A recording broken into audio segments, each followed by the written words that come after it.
The recent rise in anal cancer cases, particularly among older women, is a call to action both for the medical community and the general public. Although this disease remains relatively rare, its increasing prevalence, especially in populations that have not traditionally been considered high risk, underscores the importance of education, early detection, and prevention. Anal cancer, which originates in the tissues of the anus and is distinct from the more common colorectal cancer, has a well-established association with the human papillomavirus, HPV, a sexually transmitted infection that is known to cause 90% of anal cancer cases.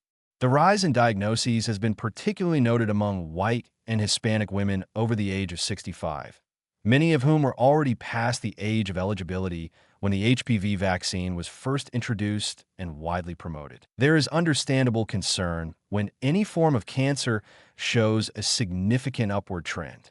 The symptoms of anal cancer are often subtle, misleading, or mistaken for benign conditions.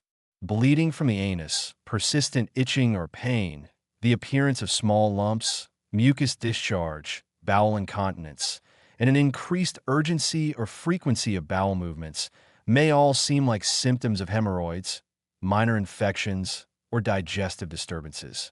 This overlap can lead many individuals to postpone seeking medical attention, delaying diagnosis, and reducing the chance of early intervention.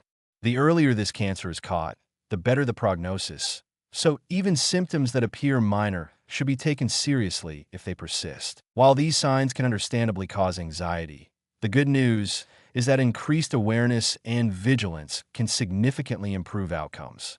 Public health messaging is beginning to shift, encouraging people of all ages to speak openly with their doctors about changes in their bowel habits or unexplained rectal discomfort. There's also renewed emphasis on the importance of HPV vaccination, not only for children and adolescents, but also for adults who may still benefit from protection against this virus. Encouragingly, the medical community is beginning to broaden its approach, identifying previously overlooked groups who might benefit from screening for anal cancer or targeted HPV testing. With more personalized strategies, more lives could be protected from late-stage diagnoses. Although the current trends are concerning, there are reasons to remain hopeful. Advances in cancer research, better diagnostic tools, and increased vaccination rates can all contribute to reversing this pattern over time. By investing in education and removing the stigma surrounding anal health, we create space for early conversations and timely screenings. It's also worth remembering that HPV-related cancers are among the most preventable. With the right public health strategies, vaccination programs, and screening protocols, anal cancer does not have to become a more common disease. Ultimately, this situation reminds us of the delicate balance between vigilance and reassurance. While the rise in cases is real and the risks should not be ignored, we are not powerless in the face of this disease. By paying close attention to early symptoms, promoting accessible and age-appropriate screening options, and expanding HPV vaccination efforts, both individuals and institutions can make a meaningful impact.